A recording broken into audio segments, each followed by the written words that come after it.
in terms of being non-normative. So these practices grow up in Black spaces. They're somehow noticed by people who are not in relationship to Black space or Black life. And then they tend to be capitalized in a certain sort of way.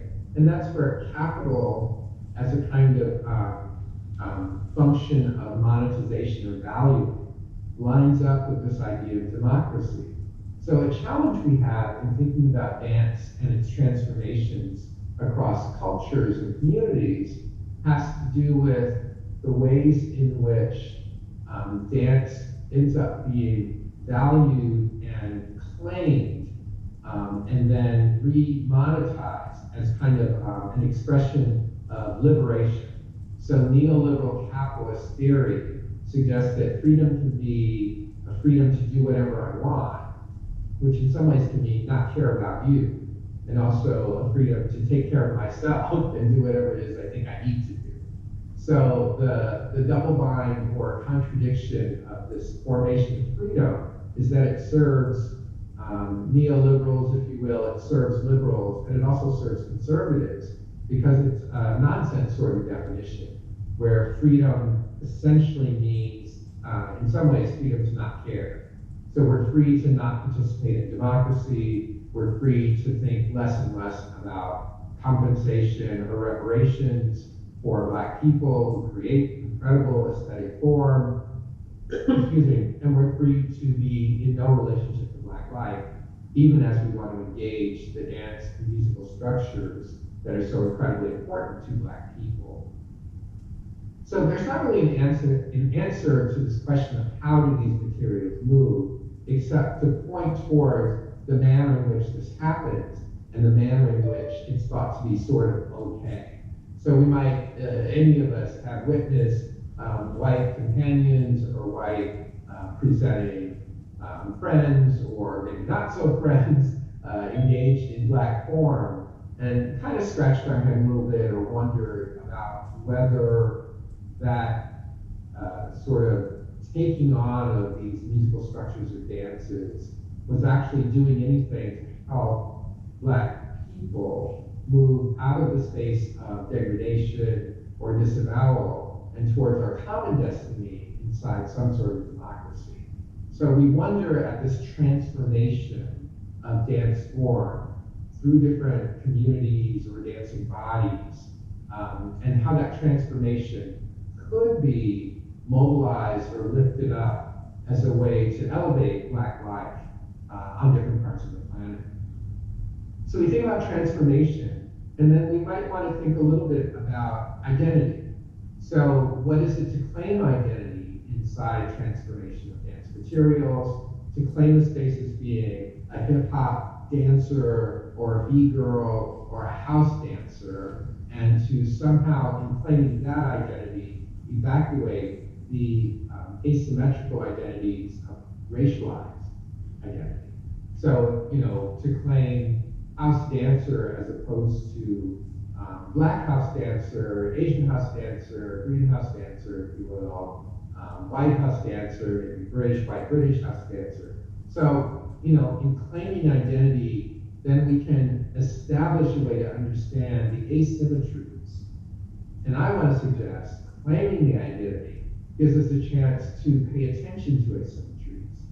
If we're trying to move in our dance democracy to a place where identity offers us a way to understand collective action, but not necessarily a way to understand difference as a lever to separate, but difference as an opportunity to move closer to each other, then I think we have some great things to learn from the variations of identity that come forward.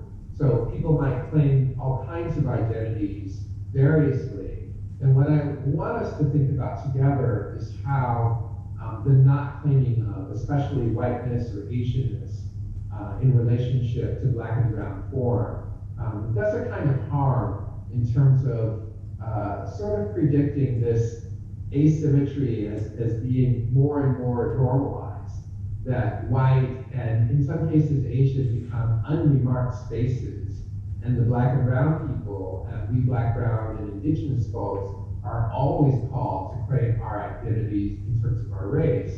So we want to think a little bit about how claiming identity might be a practice we all could take on for some bit of time until we find a way to better understand the systems of power that make one identity so much more powerful than another identity, and also predict a kind of like powerlessness for some identities. So I do think it matters to claim identity in relationship to dance, and especially African diasporic dance forms, which are born in the crucible of slavery and disavowal, and offer us these amazing ways to understand what it is to imagine, for a temporary moment, liberation. So these dances are ways to understand emancipation across a body in a temporary formation. So for a brief amount of time, we understand what it is to move a certain kind of way that is non-normative, that defies the restrictions of the state, if you will, that suggests an other way to be that is not reducible to categories of male or female, or black, white, or rich or poor, if you will. So these dances offer spaces of transformation that can temporarily land outside of identity or into other identities. That's again what makes them so incredibly powerful and special. At the same time, our relationship to identity inside these forms deserves attention. So I want to lift up the idea that paying attention to identity inside African diaspora forms offers us an urgent sort of lever to understand relationship and asymmetries of power.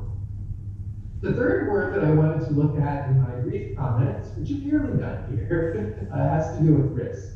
And I want to raise up the truthfulness that some dance forms and the practicing of some dance forms creates categories of risk for the dancing artists that are really worth consideration in relationship to thinking about democracy and the opportunities for dance to be a site of liberation or embodied worlding. So one way to think of dance is we're reimagining the world or worlding it through the body, a bodying that's a worlding at the same time.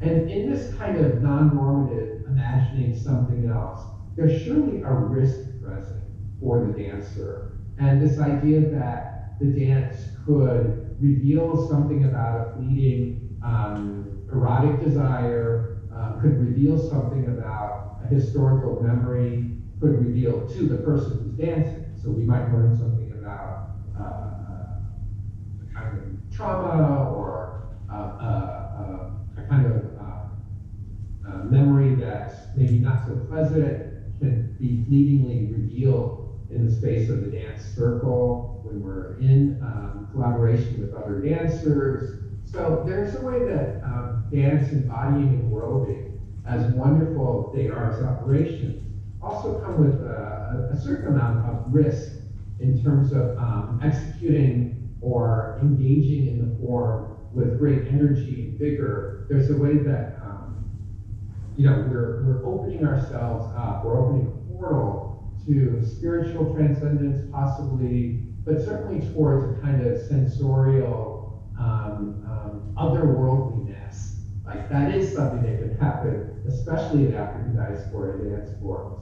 And so if we think about the dances of transformation, like the dances of Voodoo or Santeria, the dances of the Orishas, and then this is also available in practices of modern dance or contemporary dance, or in social dance. Any number of us might have been at a house club and dancing, and then something just happens and you're transformed beyond the moment. Your body becomes a something elseness, and it's as if you're there and not there simultaneously.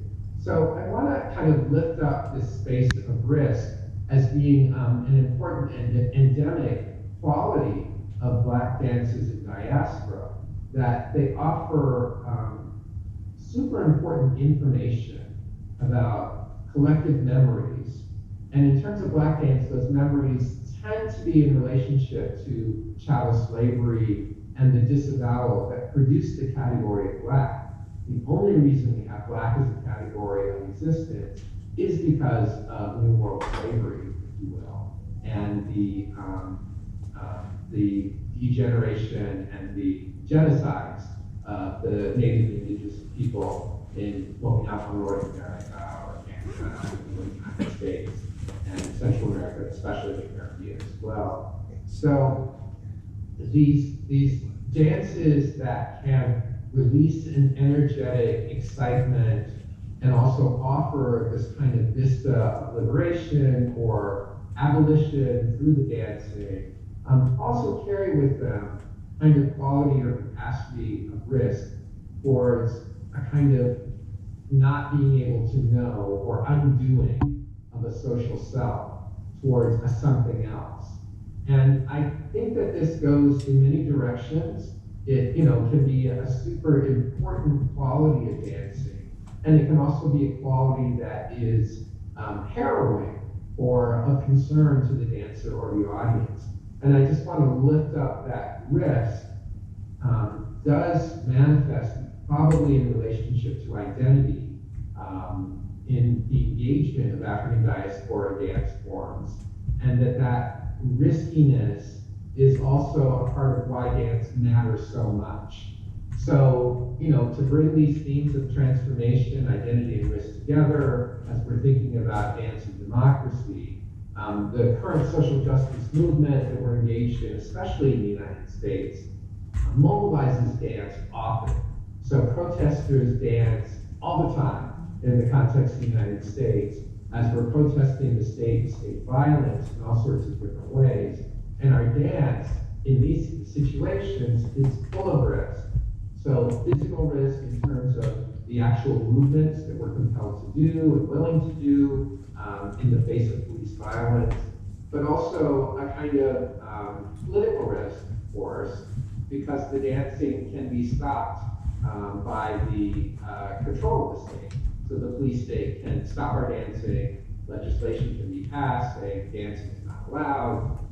So our dance can be contained or try to be contained by the state in a certain sort of way. It matters that we dance, and we dance because we must. We also dance because we want to preserve the idea of democracy that could keep expanding and allow us to move towards a shared liberation, towards a kind of collective transformation where identity could be variable, it could be divergent, it can be quite temporary, and it can be a kind of aspect of sociability that allows us to keep exploring and keep expressing. So I guess I want to end with this idea that it could be our dance democracy encourages us to keep wondering. How could we be among each other? How could our borrowing of dances and transforming them into something that's shared and that we want to do continue to refer us to, in terms of Black life, for example, in terms of disavowed life, what it is that other people actually need? How do we help? How can our dancing in relationship to some sort of democratic spirit encourage us to care? If we're going to kiki and pop and dip and spin and lay ourselves down on the ground, or booty pop, or we're going to do the electric slide, or we're going to go back a little bit and do the Dougie, or we're going to flex, or we're going to do a blues dance with a partner, how are we in relationship to Black life? What do we know about it? How do we care? These are not hard questions, but they're questions that often go unasked.